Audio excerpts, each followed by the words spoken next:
നിങ്ങളാരെങ്കിലും ഈ അമ്മാവനെ കണ്ടിട്ടുണ്ടോ? ഈ അമ്മാവൻ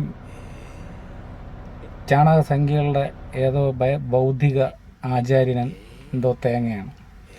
ഈ അമ്മാവൻ പറയുന്ന വാക്കുകൾ ആദ്യം ഒന്ന് കേട്ടിട്ട് വരാം. എനിക്ക് ഈ സിറ്റുവേഷൻ കയ്യിൽ കിട്ടിയാൽ ഞാൻ എന്ത് ചെയ്യും നിങ്ങളോട് പറയാം. I will impose curfew in that area.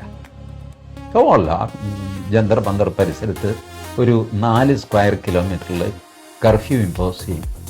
ജനക്കൂട്ടത്തോട് പിരിഞ്ഞു പോകാൻ മൈക്കിൽ ആവശ്യപ്പെടും. 3 തവണ ആവശ്യപ്പെടും. പിന്നെ വെടിവെക്കും. ആളുകൾ ചിതറിയോടും.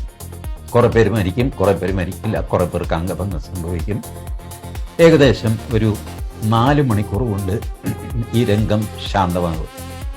ശവങ്ങൾ പെറുക്കി ആശുപത്രിയിലെത്തിക്കും. പിന്നെ ഈ അമ്മാവനെ കുറിച്ച് പറയുകയാണെങ്കിൽ ഈ അമ്മാവനാണ് TG മോഹൻദാസ്. RSSൻ്റെ എന്തോ വലിയ തേങ്ങ എന്നാണ് പറയണത്. ഒരു തേങ്ങയല്ലേ. അമ്മാവൻ്റെ വിചാരമൊക്കെ അങ്ങ് അമ്മാവൻ മനസ്സിൽ വെച്ചാൽ അമ്മാവനെ നിങ്ങൾ കേൾക്കുന്നവർക്കറിയാം. അമ്മാവൻ സ്വന്തമായിട്ട് ഒന്ന് നേരെ ചൊവ്വേ സംസാരിക്കാൻ പോലും വയ്യാത്ത അമ്മാവൻ്റെ മനസ്സിലിരിപ്പൊക്കെ പാവപ്പെട്ട പിള്ളേരങ്ങ് കൊന്നുകളയും, തട്ടിക്കളയും. നേരെ ചൊവ്വേ പെടുക്കണമെങ്കിൽ കളവന് 4 പേരുടെ സഹായം വേണം. ആ കളവനാണ് അങ്ങ് വെടിവെച്ച് കൊല്ലാൻ പോണത്. വല്ല പണിക്കും പോടാ നാറി, വല്ല പണിക്കും.